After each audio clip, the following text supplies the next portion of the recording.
ilmu hitam. Wahai iblis, bantuanipun panjenengan.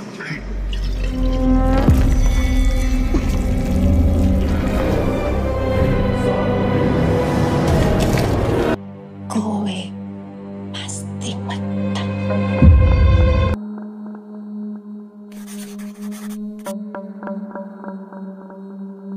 Film dibuka pada tahun 1976, tepatnya di Kabupaten Semarang di sebuah pasar bernama Pasar Jagung. Dan terlihat di sana ada beberapa anak kecil yang sedang bermain bola. Nih, caranya bikin bola. Talein sing kuat. Nih, sebelum maghrib baru sudah pulang yo. Nggih, Pak. Yo. Lalu mereka pun bubar karena hari sudah waktu maghrib. Rene. Wis sore balik yuk. Kok dhisik, kowe wae sing mulai. Yo mulai. Sementara itu ada dua orang anak yang masih saja tetap bermain di sana. Namanya adalah Sutrisno dan juga Abdi. Dan tanpa sengaja mereka pun menendang bola hingga masuk ke dalam ladang jagung.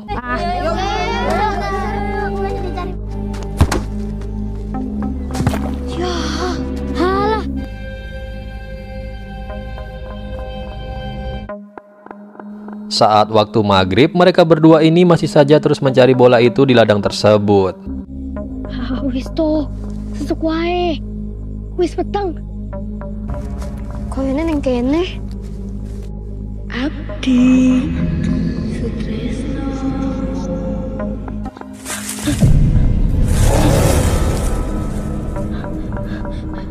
Lalu secara samar-samar mereka pun mendengar suara anak perempuan yang memanggil-manggil nama mereka. Dan ternyata itu adalah sosok Sumala. Sini.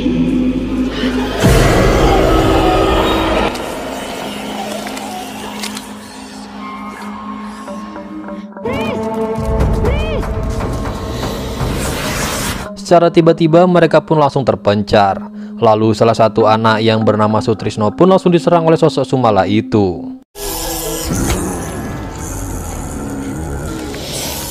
Sementara anak yang satunya lagi, yaitu si Abdi, berhasil melarikan diri. Lalu Abdi pun pulang dan melaporkan kejadian tadi kepada bapaknya.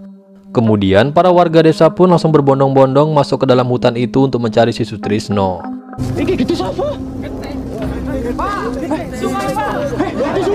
Dan di situ mereka pun akhirnya melihat Sutrisno ini sudah tidak bernyawa lagi dengan kondisi kepala yang sudah ditumbuk oleh batu.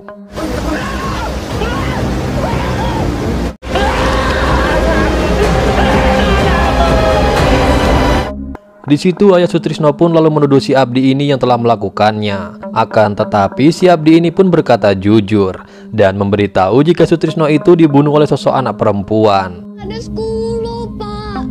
Sumpah. Anak perempuan itu yang mukul kepala Sutrisno pakai batu. Anak perempuan sopo? Awalnya semua warga desa pun juga menuduh si Abdillah yang telah melakukannya. Namun tak lama kemudian muncullah seorang dukun buta. Di situ ia pun mengatakan jika anak itu tidaklah berbohong, karena Sutrisno ini memanglah dibunuh oleh sosok perempuan yang bernama Sumala. Aku percaya karo kowe. Pak Sabdo. Ternyata anak itu masih ada. Sumala. Si anak iblis. Lalu dukun itu pun menceritakan kisah Sumala pada saat 29 tahun yang lalu. Dan film Sumala pun dimulai.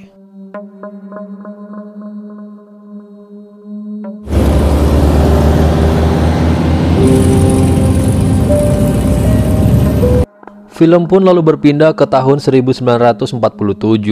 Di sana ada seorang juragan bernama Sujiman. Ia adalah orang kaya yang memiliki banyak bisnis dan semuanya sukses. Tapi di situ ia mempunyai seorang paman yang gila akan harta, di mana pamannya itu ingin mengambil semua kekayaan milik Sujiman dengan dalih jika harta kekayaannya itu sejatinya adalah warisan dari keluarganya. Apalagi kini Sujiman itu juga belum mempunyai anak ataupun keturunan. Jadi dia itu tidak punya ahli waris, sehingga kekayaan Sujiman itu mau tidak mau harus diikhlaskan kepada pamannya itu. Tinggal tanahmu yang mereka butuhkan. Saya tidak akan pernah melepaskan tanah milik saya kepada siapapun. Tanah keluarga Sungkoro. Sementara itu, Sujiman ini memiliki seorang istri yang sangat cantik bernama Sulastri. Saat itu, ia pun menyuguhkan teh manis hangat kepada pamannya Sujiman, karena ia adalah tamu di rumah tersebut. Pamannya pun lalu bertanya mengapa Sujiman ini belum mempunyai anak. Karena jika ia punya istri secantik seperti Sulastri itu, pasti dia sudah menghasilkan 8 orang anak. Namun di situ, Sujiman pun hanya terdiam saja. Bila saja istriku seperti Sulastri. Dalam 11 tahun pernikahan, setidaknya aku sudah mempunyai 8 anak. Dan setelah pamannya itu pulang, Sujiman pun langsung marah besar kepada istrinya. Di situ dia pun meminta kepada istrinya agar segera hamil, karena ia tidak mau kekayaannya itu dan juga kekuasaannya jatuh kepada pamannya, dan lebih baik diwariskan kepada anak kandung mereka. Jangan kamu pakai lagi kebaya itu. Buang kalau perlu. Ini kan hadiah darimu, Kang Mas.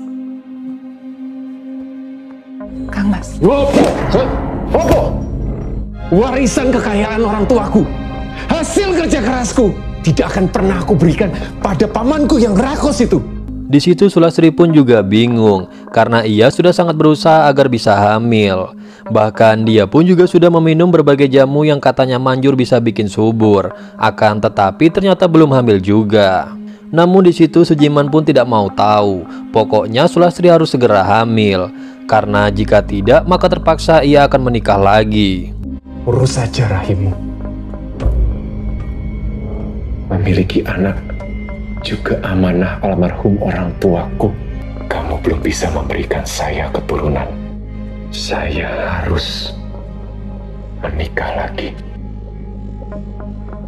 Mendengar hal itu rasanya Sulastri seperti tersambar petir di siang bolong.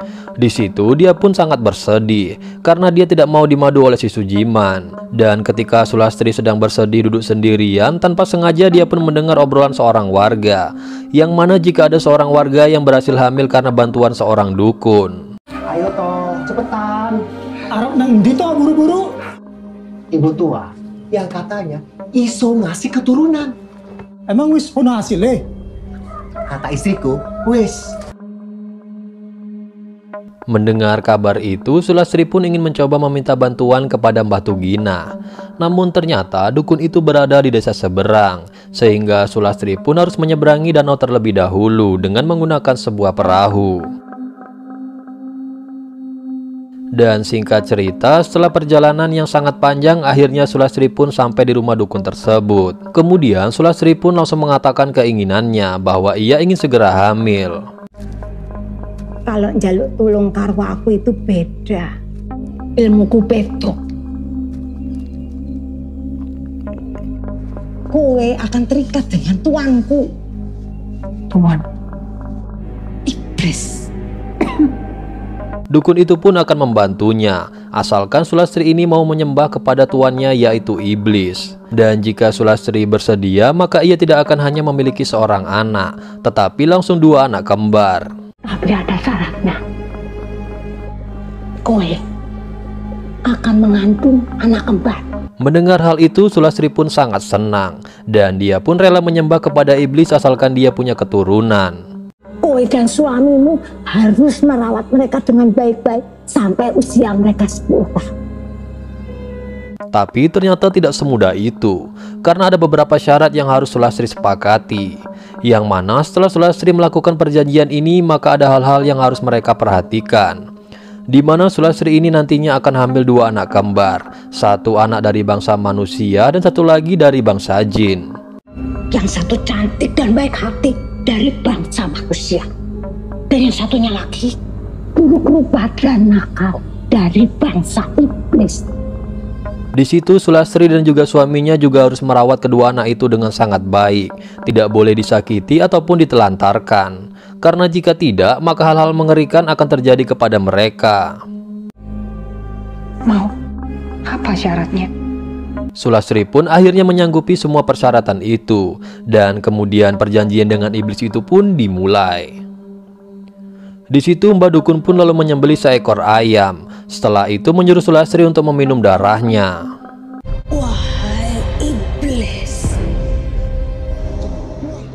bantuanipun panjenengan. Kemudian Mbah Dukun pun membaca mantranya, dan seketika sosok janin iblis langsung masuk ke dalam perutnya Sulastri. Di situ tubuh Sulastri pun langsung memberontak setelah dimasuki janin iblis.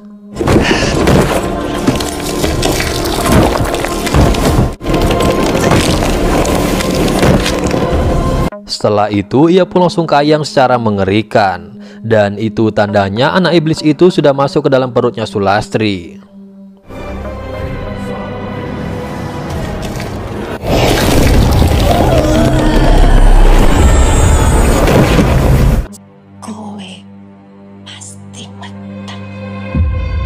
Setelah itu, dukun itu pun mengatakan jika 2 bulan lagi Sulastri ini akan segera hamil. Dan singkat cerita, 2 bulan kemudian Sulastri pun mengundang dukun beranak ke dalam rumahnya. Dan benar saja saat ini Sulastri sedang hamil, yaitu hamil anak kembar dan dua-duanya itu adalah anak perempuan. Mengetahui hal itu, Sujiman pun sangat senang sekali, dan di situ dia pun sangat berterima kasih kepada istrinya. Terima kasih, Ki Ajeng. Langsung isi. Saking senangnya, bahkan Sujiman pun sudah menyiapkan nama untuk calon anak mereka itu. Dan karena anak mereka kembar keduanya perempuan, maka Sujiman pun memberikan nama kepada mereka. Yang pertama adalah Kumala, dan anak yang satunya lagi adalah Sumala. Kumala. Sumala. Kemudian Sujiman pun segera memanggil bawahannya yang bernama Surki untuk segera memberitahu semua warga desa jika sekarang istrinya tengah hamil. Sampaikan ke seluruh penduduk desa, Ndoro Ayu sudah isi. Di keesokan harinya acara siraman pun dimulai. Di situ Sulastri dimandikan oleh air kembang 7 rupa. Selain itu, sebagai perayaan, Sujiman pun juga mengadakan acara besar-besaran, yang mana banyak acara hiburan seperti gamelan dan juga pertunjukan wayang.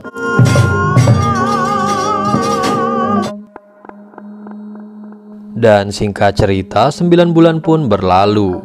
Kemudian Sulastri sudah akan melahirkan. Seorang dukun beranak kemudian datang ke rumah untuk membantu persalinannya Sulastri. Gendoro, tarik. Mbok Darmi, pembantu di rumah itu pun lalu meminta kepada Juragan Sujiman agar tidak masuk ke ruangan persalinan dan menunggu saja di luar ruangan. Lalu Mbok Darmi pun langsung membantu dukun beranak itu untuk persalinannya Sulastri. Gendoro, tarik. Gendoro lagi. Dan tepat ketika jam 12 malam, sebelum anaknya lahir, Sulastri pun sempat melihat sosok iblis yang sudah menantikan kelahiran anaknya.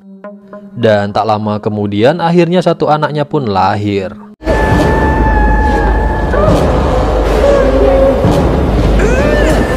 Akan tetapi anak tersebut tidak menangis, dan hal itu pun membuat si dukun beranak ini menjadi sangat khawatir karena takutnya anak tersebut tidak bernyawa. Duk. Namun tak lama kemudian Sulastri pun mulai merasakan sakit kembali karena anak yang satunya lagi akan segera lahir. Dan entah mengapa saat melahirkan anak yang ini, Sulastri ini sangat merasakan kesakitan.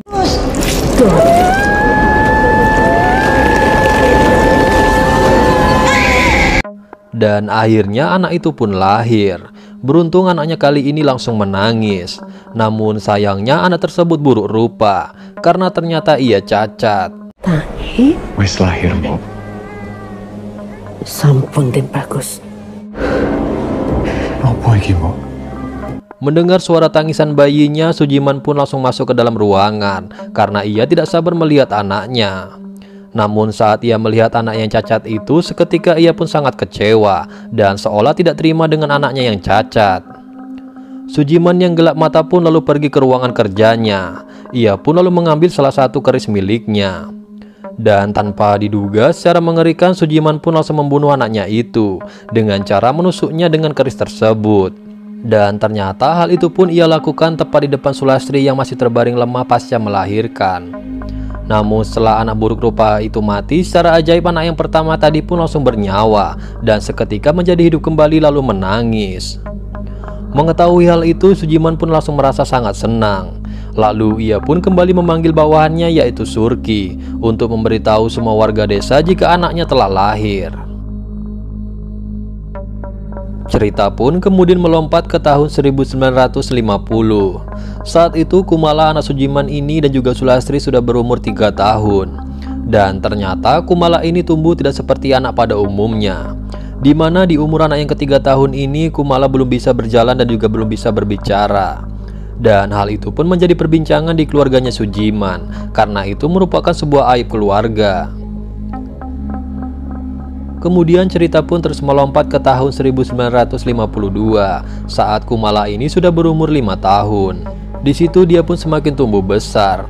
Namun di situ Kumala ini semakin nakal dan juga tidak seperti anak pada umumnya, di mana kelakuan Kumala ini terlihat lebih kasar dan sering marah-marah. Lalu tak jarang juga ia pun juga sering tantrum, sehingga membuat Sulastri menjadi keheranan.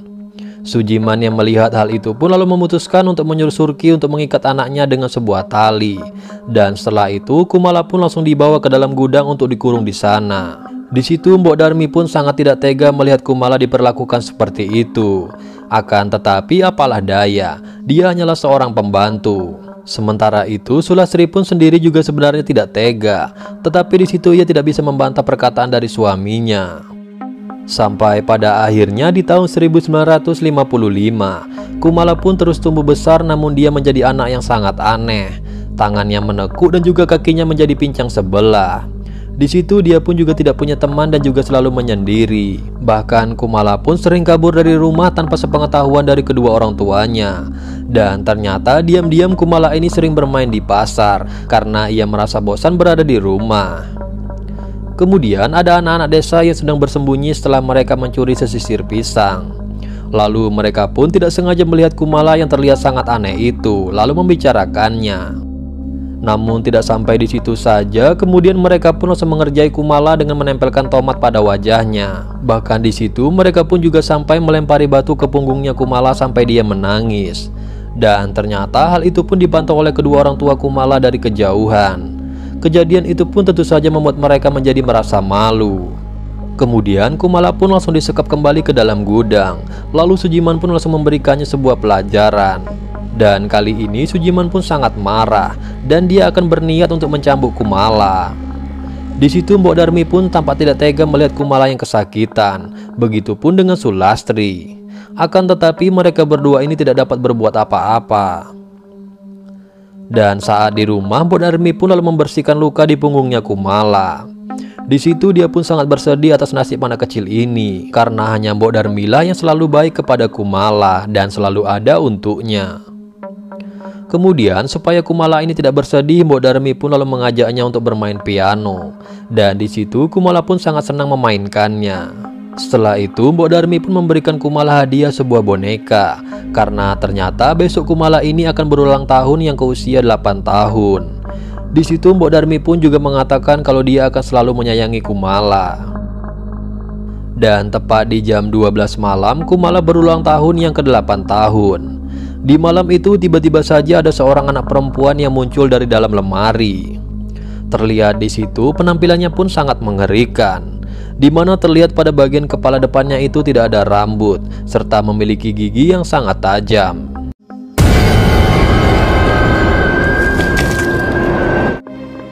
Bapak Ibu udah pernah cerita kalau kamu punya kembaran. Ojo wedi, aku nggak akan jahat sama kamu. Dan ternyata dia adalah hantu Sumala, kembarannya Kumala yang sudah mati dibunuh saat dia masih kecil. Di situ Sumala pun mulai mendekati Kumala. Ia pun lalu mengatakan bahwa dirinya adalah kembarannya dan dia pun tidak mungkin akan menyakitinya. Sumala pun juga akan menjadi temannya Kumala, karena dia tahu selama ini Kumala ini selalu sendirian dan ia pun akan selalu melindungi Kumala mulai saat ini. Kumala ingin teman kan? Mulai saiki siang malam anak bedo yuk.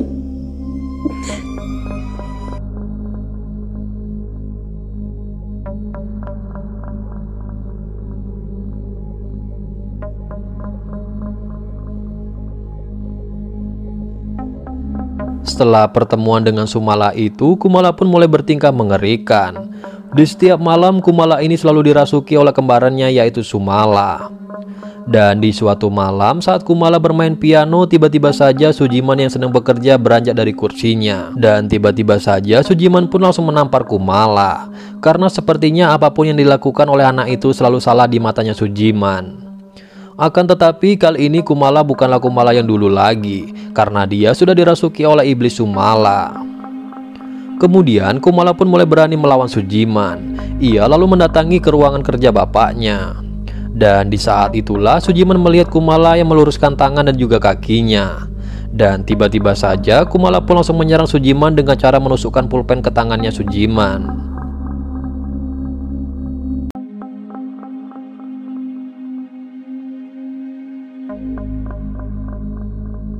Di keesokan harinya, Kumala pun langsung dihukum oleh Sujiman.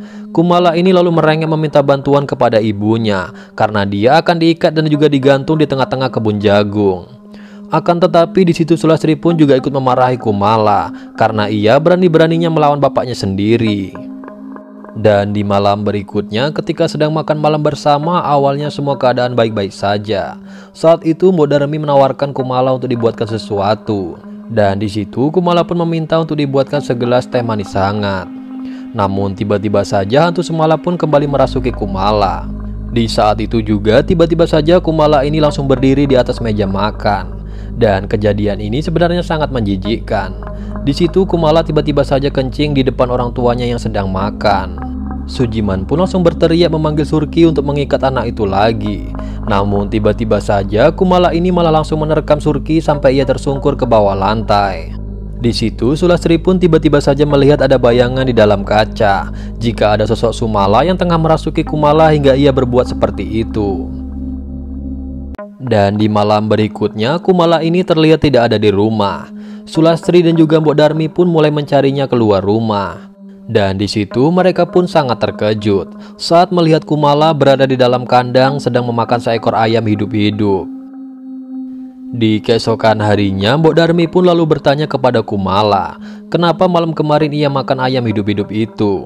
Lalu Kumala pun langsung menjawab jika itu bukanlah ulah dirinya, melainkan Sumala kembarannya.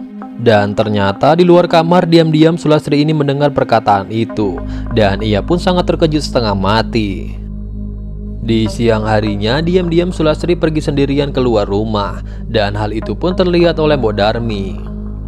Di situ ia pun lalu meminta izin kepada keponakannya yang juga bekerja di sana jika ia ingin keluar sebentar berniat untuk menyusul Sulastri. Dan ternyata saat itu Sulastri ini akan pergi ke desa seberang kembali untuk bertemu dengan Batu Gina. Karena di situ ia ingin mengadu jika Sumala ini telah kembali datang. Ia pun merasa takut jika nantinya akan terjadi sesuatu hal yang lebih mengerikan kepada keluarga mereka. Namun betapa terkejutnya saat ia mendapatkan informasi dari pengantar perahu itu jika ternyata Batu Gina itu sudah lama meninggal dunia. Di situ Mbok Darmi pun lalu menghampiri Sulastri yang kelihatannya terkejut. Dan akhirnya di situ Sulastri pun berkata jujur jika sebenarnya dia telah melakukan perjanjian dengan iblis. Akan tetapi dukun yang membantunya dulu ternyata sudah meninggal dunia, sehingga sekarang dia pun tidak tahu harus berbuat apa. Cerita pun lalu berlanjut 1 tahun kemudian, tepatnya di tahun 1956. Di situ sifat Kumala yang telah dirasuki itu pun malah semakin menjadi-jadi. Dan menurut Sujiman, sikap anaknya itu sudah mirip seperti tingkah binatang. Kali ini Sujiman pun akan lebih keras menghukum Kumala. Dan kali ini Sujiman pun tidak akan ragu-ragu lagi memberikan hukuman yang lebih kejam kepada Kumala. Bahkan Mbok Darmi pun sampai bersujud meminta tolong kepada Sujiman agar ia tidak terlalu keras menghukum Kumala. Akan tetapi hal itu percuma saja dikarenakan ia hanyalah seorang pembantu. Dan di situ Mbok Darmi pun terus berusaha untuk membesarkan hati Kumala agar tidak bersedih lagi. Suatu hari saat di dalam rumah Kumala ini sedang mengejar-ngejar seekor cicak. Dan kemudian ia pun mendengar suara anak-anak desa yang memanggilnya dari luar. Ternyata anak-anak itu ingin mengajak Kumala untuk bermain bola bersama. Akan tetapi ternyata di situ mereka berniat untuk menjahili Kumala. Di situ mereka pun selalu membuli Kumala dengan menyebutnya sebagai anak cacat. Lalu di situ mereka pun langsung melumuri wajah Kumala ini dengan tanah yang sangat kotor. Bahkan mereka pun juga melempari punggung Kumala itu menggunakan batu. Namun beruntungnya Simbok pun langsung datang dan menyelamatkan Kumala dan juga mengusir anak-anak nakal itu. Di sisi lain, ternyata di situ Sujiman dan juga Sulastri hanya melihat anaknya yang menderita itu. Karena di situ mereka pun tidak sudi untuk menolongnya seperti Mbok Darmi. Suatu malam, Kumala pun kabur lagi dari rumah. Dan seperti biasa, di setiap malam hari dia pun selalu dirasuki oleh sosok Sumala. Saat itu Sumala ini akan berniat membalaskan dendamnya kepada anak-anak yang telah menyakiti Kumala. Saat itu Sumala ini mengambil sebuah senjata tajam berupa celurit yang ada di depan gudang. Di situ Sumala pun berniat akan membunuh anak-anak nakal itu dengan senjata tersebut.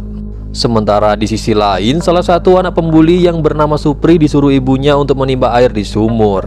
Dan di saat itu juga Sumala pun langsung datang, lalu membunuhnya dengan celurit itu.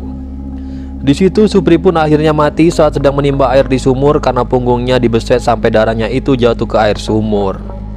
Dan selanjutnya Sumala pun langsung menghampiri Sukro dan juga Karyo. Di mana saat itu mereka ini sedang berjalan menuju ke rumahnya. Di situ mereka pun langsung dihadang oleh sosok Sumala.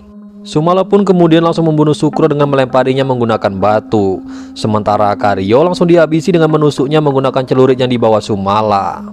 Di keesokan harinya, semua warga desa pun langsung heboh karena Supri, Sukro dan juga Karyo menghilang secara misterius. Mereka pun kemudian langsung mencari anak-anak itu. Secara kompak mereka pun kemudian langsung masuk ke dalam hutan untuk terus mencari anak-anak tersebut. Hingga akhirnya matahari pun terbenam. Namun anak-anak itu belum juga ditemukan. Dan di malam harinya Pak Kades pun lalu memberikan arahan kepada para warga desa agar anak-anaknya itu tidak ada yang boleh keluar rumah saat waktu maghrib. Sementara itu di sisi lain sisa-sisa mereka berempat itu kemudian juga tewas secara mengenaskan dibunuh oleh Sumala.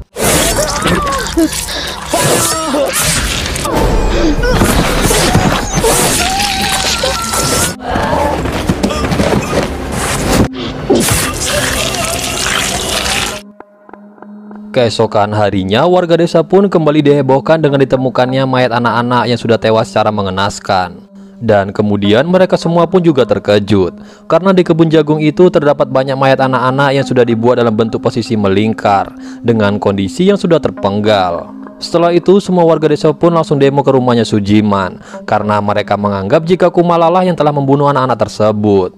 Dikarenakan di situ mereka ini memiliki bukti yaitu boneka milik Kumala yang mereka temukan di TKP. Namun di situ Sujiman ini meminta agar warga desa ini tidak main hakim sendiri, dikarenakan dia akan menyelesaikan semua masalah ini secara langsung dengan Pak Kades. Dan awalnya Sujiman pun tidak percaya jika Kumala yang telah membunuh anak-anak di desa tersebut, karena setahu dirinya di setiap siang hari Kumala ini selalu dikurung di dalam kamar. Sementara di setiap malam harinya Kumala ini pun selalu dikurung di dalam gudang. Jadi tidak mungkin Kumala ini adalah pembunuhnya. Sujiman pun lalu pergi ke gudang untuk memastikan apakah di setiap malam Kumala ini selalu dikurung di sana. Dan secara mengejutkan ternyata di dalam gudang tersebut ada sebuah lubang yang sangat besar. Dan ternyata selama ini Kumala ini bisa keluar dari gudang tersebut di setiap malam melalui lubang tersebut. Dan akhirnya Sujiman pun mulai percaya jika Kumala lah yang telah membunuh anak-anak di desa tersebut. Lalu Sulastri pun mulai memberitahukan keberadaan Sumala pada suaminya. Dan di situ dia pun menyalahkan Sujiman yang saat dulu telah membunuh Sumala. Karena kali ini arwah Sumala itu datang kembali untuk menuntut balas. Setelah itu Sujiman pun bertanya langsung kepada Kumala tentang keberadaannya Sumala. Di situ Kumala pun langsung berkata jujur jika yang membunuh anak-anak di desa tersebut adalah Sumala karena mereka telah menyakitinya. Mendengar hal itu Sujiman pun lalu berniat untuk meminta bantuan kepada seorang dukun yang bernama Mbah Kusno. Ia lalu meminta kepada Sulastri istrinya untuk tetap berada di dalam rumah. Walaupun Sulastri sempat mengeluh karena dia merasa takut, tetapi Sujiman ini mengatakan jika di rumah tersebut kan ada Surki. Dan setelah itu Kumala ini pun langsung dipasung di dalam gudang. Mbok Darmi pun lalu berusaha untuk menenangkan Kumala agar tidak bersedih lagi. Lalu Kumala pun langsung mengatakan jika sebentar lagi dia akan berulang tahun yang ke-10 tahun. Dan di situ Kumala hanya ingin agar Mbok Darmi ini pergi sejauh mungkin dari rumah tersebut karena hal yang sangat berbahaya akan segera terjadi. Hingga pada akhirnya di keesokan harinya Mbok Darmi pun pergi dengan keponakannya dari rumah tersebut. Dan di malam harinya, Surki pun kemudian datang membawakan makanan untuk Kumala. Namun di situ Kumala ini tidak mau makan masakan dari rantang tersebut. Dan secara tiba-tiba Kumala pun langsung menangkap seekor kecoa kemudian langsung melahapnya. Karena menurutnya rasanya itu sangat enak dan juga gurih. Sementara di sisi lain, Sujiman pun sudah sampai di rumah sang dukun. Dan di situ akhirnya Sujiman pun mengetahui kebenaran dari dukun tersebut. Jika Sulastri istrinya itu telah melakukan perjanjian dengan iblis agar bisa mendapatkan keturunan. Dan ternyata mereka ini telah mengingkari perjanjian tersebut. Karena seharusnya Sujiman dan juga Sulastri ini merawat kedua anak kembarnya itu dalam keadaan apapun dan menyayangi mereka sampai berumur 10 tahun. Karena setelah itu si iblis itu akan menjemput anaknya kembali. Dengan begitu maka Sujiman dan juga Sulastri akan baik-baik saja. Akan tetapi saat dulu Sujiman ini malah membunuh Sumala, sehingga iblis itu pun menjadi murka dan mereka pun akan menuntut balas kepada Sujiman. Dan kini pun tepat di umur Kumala yang 10 tahun. Di situ Sumala pun akan datang untuk membalaskan dendamnya. Di situ dia pun akan merasuki Kumala sepenuhnya untuk membunuh Sulastri dan juga Sujiman. Dukun itu pun lalu mengatakan, malam ini di umur Kumala yang 10 tahun, si dukun itu pun menyuruh Sujiman agar menangkap Kumala lalu membawanya ke tempatnya, dengan tujuan agar dia bisa melakukan ritual supaya Sumala ini bisa dikeluarkan dari tubuh Kumala. Dukun itu pun kemudian memberikan sebuah keris untuk jaga-jaga. Jika Sumala ini melawan, langsung saja tusuk jantungnya. Dan saat tengah malam, tepat di umurnya yang 10 tahun, Sumala dan juga Kumala pun akhirnya bersatu sepenuhnya. Di situ mereka pun akan membunuh orang-orang yang telah menyakitinya. Awalnya dia pun membunuh Surki, dan di situ Surki pun tewas dengan sangat tragis.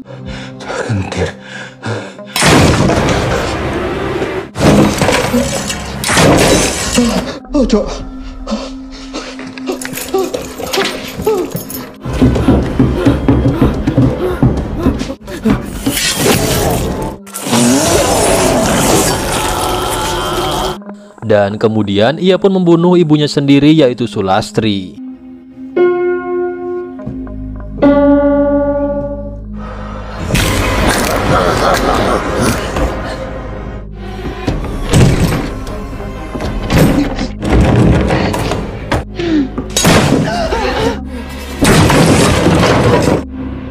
Dolanan yuk.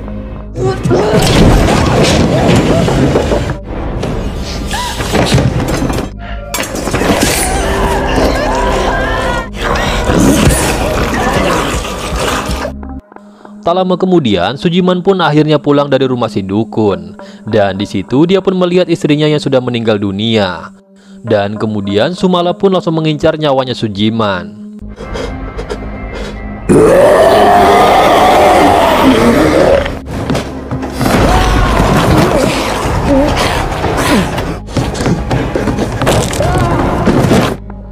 Sujiman pun berlari lalu memukul kentungan untuk memanggil para warga desa untuk meminta bantuan.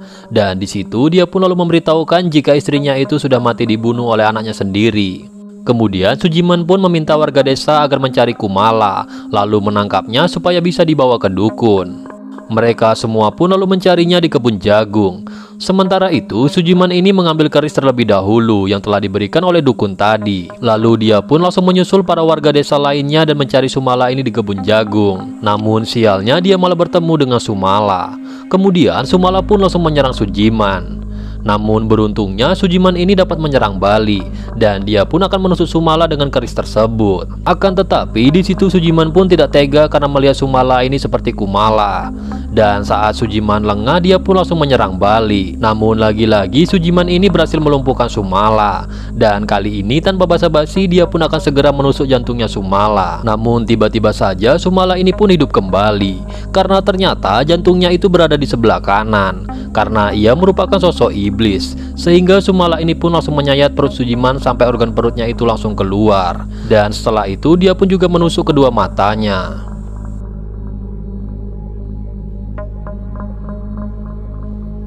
Di keesokan harinya, Sujiman pun ditemukan tewas dan juga tergantung di tengah-tengah kebun jagung tersebut. Begitupun dengan dukun Kusno yang telah mati di rumahnya karena ia ditusuk oleh Sumala.